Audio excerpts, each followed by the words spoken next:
People in the United States are facing economic and social dilemmas more severe than any seen in decades. Unemployment rates are at a 20-year high, corporations face public bailout, and millions of people are without health care.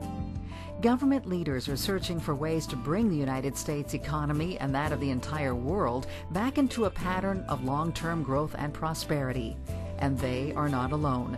The Committee for Economic Development, an independent, nonpartisan organization, has been at the table, helping to develop and implement major economic and social policies since 1942.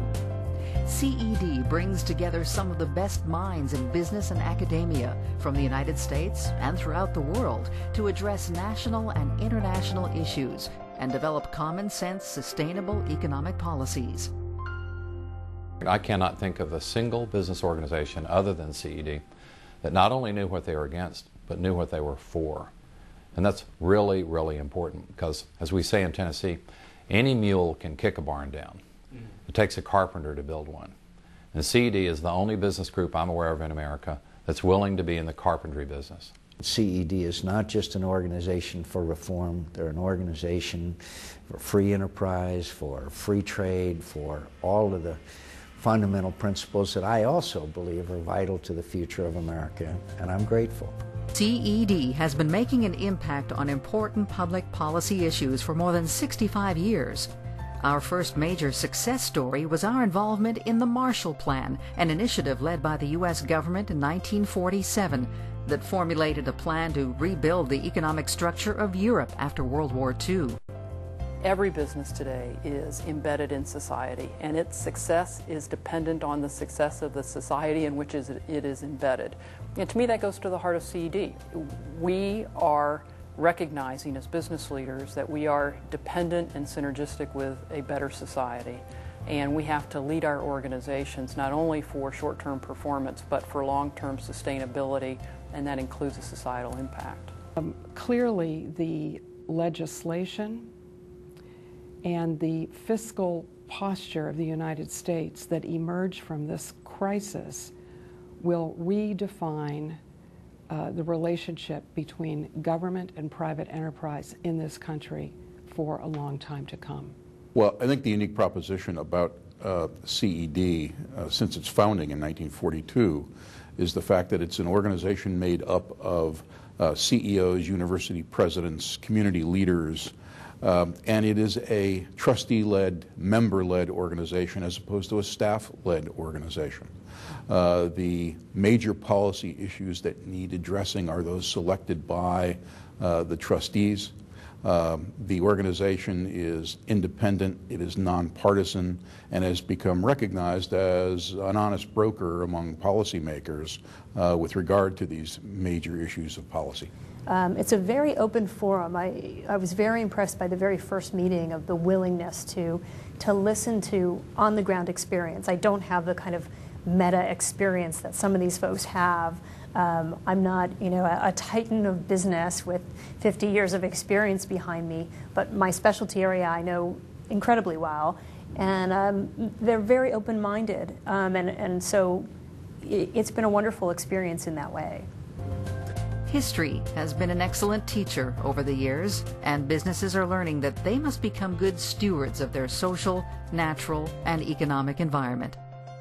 Businesses must continue to bring their voices to the table to help find ways to make affordable health insurance available to the millions that do not have it, to maintain the balance between a clean community and productive business climate, to restructure corporate America, and to address the complex policy challenges surrounding immigration that have become so important to our economy.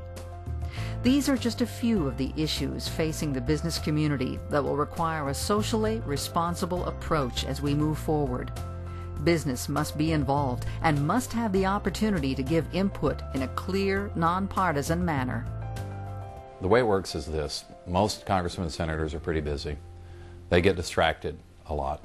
And some folks back home, no matter how well-intentioned they are, aren't able to keep up with the news and what's really going on in Washington. So their advice, no matter how sincere, is really not that helpful. What the CED does is provide a little extra knowledge for the business community so that they can participate in that debate at the highest levels in Washington. so they can be of maximum help to the senators and congressmen who are trying to make up their minds on these very complex issues. And by providing that input about what it's really like to try to make a payroll back home in whatever state you live in, and what it's really like to try to keep up with rising health care costs, and what it's really like when you have a valued employee who's got a terrible health problem, and suddenly you get dropped from all health insurance options in your area. That sort of knowledge is really important for the senator or congressman to have, and even more important is, all right, how do we fix this? It's one thing to complain. It's another thing to have a constructive, positive, comprehensive solution that solves the problem. They were willing to stand up first and make this whole issue of corruption in Washington one of their most significant issues. I'm sure that each one of the members of CED could have probably found a way to profit through the kind of influence that can be and could be exerted here in Washington, but instead they stood up for what was right. And the fact that they did stand firm, I think, not only gave us encouragement, but it also sent a signal throughout the business community in America that, look, you can stand up for the right thing, and it is for the greater good of the country. I'm grateful for Charlie Kolb, and I'm glad that there were members of CED who stood up when it counted and gave us the kind of support that I think, particularly in the earliest days before it gained the momentum that it did, it gave us the kind of support that was really vital at the time. Maintaining a world-class organization that relies on input from some of the top minds in our country and the world is not a simple task. CED regularly assembles CEOs, government leaders, educational executives, and leaders in the scientific community to discuss problems and to find and help implement solutions. To ensure this effort continues and that business interests are consistently at the table, we need your help. CED is a nonprofit organization and relies exclusively on support from the business community and foundations. We believe that the common sense, nonpartisan solutions we develop reinforce the vital role that business plays in finding solutions to our economic and social problems. We welcome your help in continuing these important efforts. We are at a unique moment in this country's history.